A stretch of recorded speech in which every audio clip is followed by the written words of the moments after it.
जय श्री कृष्ण। शीला स्पेस में आप सभी का स्वागत है। आज आषाढ़ी एकादशी है।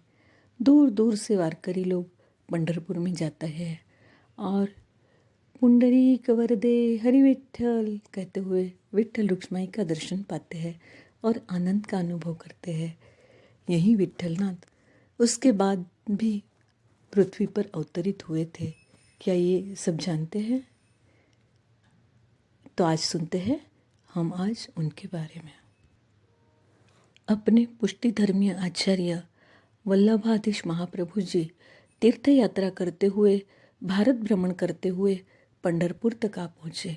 उन्होंने विठ्ठल रुक्माई के दर्शन किए और वहीं मुक्काम भी किया। रात में जब सो रहे थे तो अचानक उन्हें दिव्य अनुभूति हुई। चारों तरफ प्रकाश फैल गया और श्री विठ्ठलनाथ प्रकट हुए और उन्होंने कहा, वल्लभ, अब तुम गृहस्थाश्रम में प्रवेश करो। वल्लभाधीश ने आनाकानी की।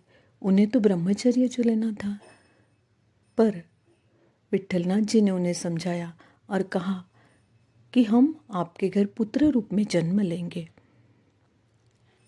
महाप्रभु जी ने उनकी बात मानी और आगे चल के उन्होंने महालक्ष्मी जी से विवाह किया।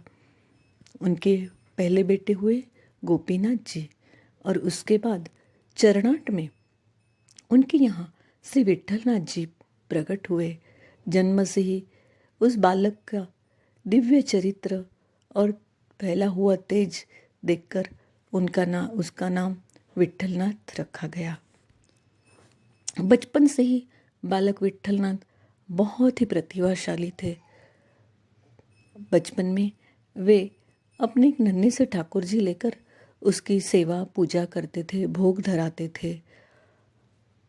और एक बार तो महाप्रभु जी ने देखा कि जो ठोर विठ्ठलनाथ जी ने ठाकुर जी को धराया हुआ था, उस ठोर के लिए दोनों आपस में छीना झपटी कर रहे थे। दोनों अपने अपने हाथ से उसे खींच रहे थे और लड़ झगड़ रहे थे। महाप्रभु जी ने यह देखा, तुरंत हंसे और दोनों बालकों को, ठाकुर जी और विठ्ठलनाथ जी को, छुड़वाया और महालक्ष्मी जी को कहा कि अब से विठ्ठलनाथ को ठाकुर जी को धराने के लिए कोई भी सामग्री 2 नंग में देनी होगी। तब से आज भी पुष्टि धर्मीय सभी हवेलियों में और वैष्णवों के घर में ठाकुर जी को 2 ही धराए जाते हैं। जैसे 2 ठोर, 2 लड्डू, कोई फल भी हो तो 2। यह लीला विठ्ठलनाथ जी हमेशा दिखाते रहे थे। बड़े होने पर उन्होंने नियम लिया कि रोज भागवत का पाठ करके उसके बाद ही अन्न ग्रहण करते थे। जब महाप्रभु जी को यहाँ पता चला कि बालक विठ्ठलनाथ शाम तक अन्न ग्रहण नहीं करते हैं इस कारण, तो उन्होंने फिर पुरुषोत्तम सहस्त्र नाम की रचना की और उन्हें दी और कहा कि इससे पूरा भागवत का ही फल मिलता है। और आज भी कहा जाता है कि पुरुषोत्तम सहस्त्र नाम अगर आप एक बार पढ़ लो तो उसमें पूरा भागवत का सार होता है। आगे चलकर श्री विठ्ठलनाथ जी ने पुष्टि धर्म का प्रचार और प्रसार किया। प्रकट तो किया था महाप्रभु वल्लभाधीश जी ने, पर सेवा प्रकार समझाया श्री विठ्ठलनाथ जी ने। और श्रृंगार, भोग और ऐसे अनेक प्रकार उन्होंने किए और सेवा की भली भांति रचना की, प्रकट कराई, सेवा सबको सिखाई, वैष्णवों को। आगे उनकी शादी रुक्मिणी जी से और पद्मावती जी से हुई। उनसे उन्हें 7 बालक भी थे।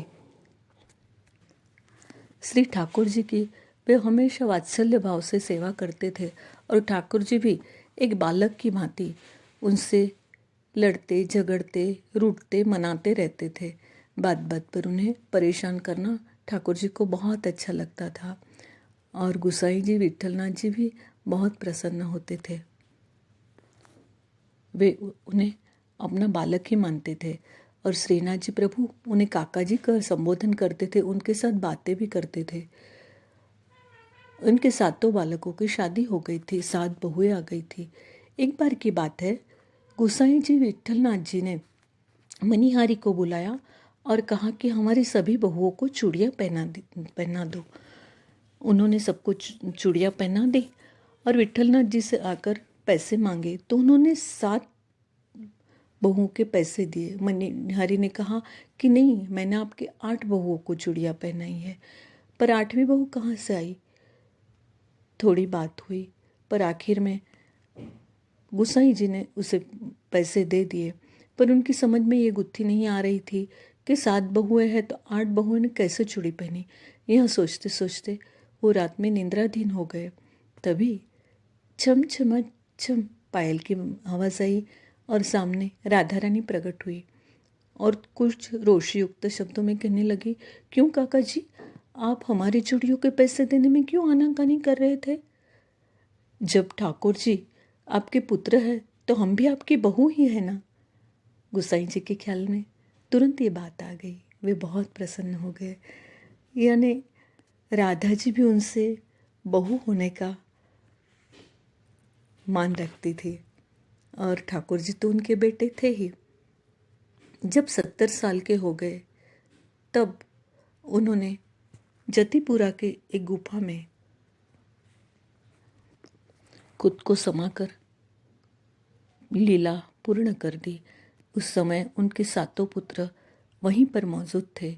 एक पुत्र से रहा न गया तो उन्होंने विट्ठलनाथ जी का उत्तरीय खींच लिया। तो गुसाई जी तो अंदर चले गए पर उत्तरीय उसके हाथ में रह गया और गुफा का द्वार बंद हो गया।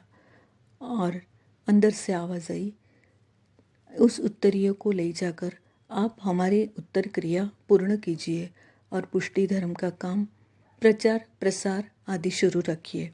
हाँ, वो ठाकुर जी ही थे, ठाकुर जी ही थे। फिर तो उनका ऐसे अंतर्ध्यान होना ही बेहतर था। तो बोलिए, गुसाई जी परम दयाल की जय, विट्ठल नाथ की जय। आज की मेरे यह वीडियो अगर आपको पसंद आया हो तो लाइक शेयर ज़रूर कीजिए और हाँ, कमेंट्स लिखना ना भूलिए और सब्सक्राइब भी ज़रूर कीजिए। जय श्री कृष्ण।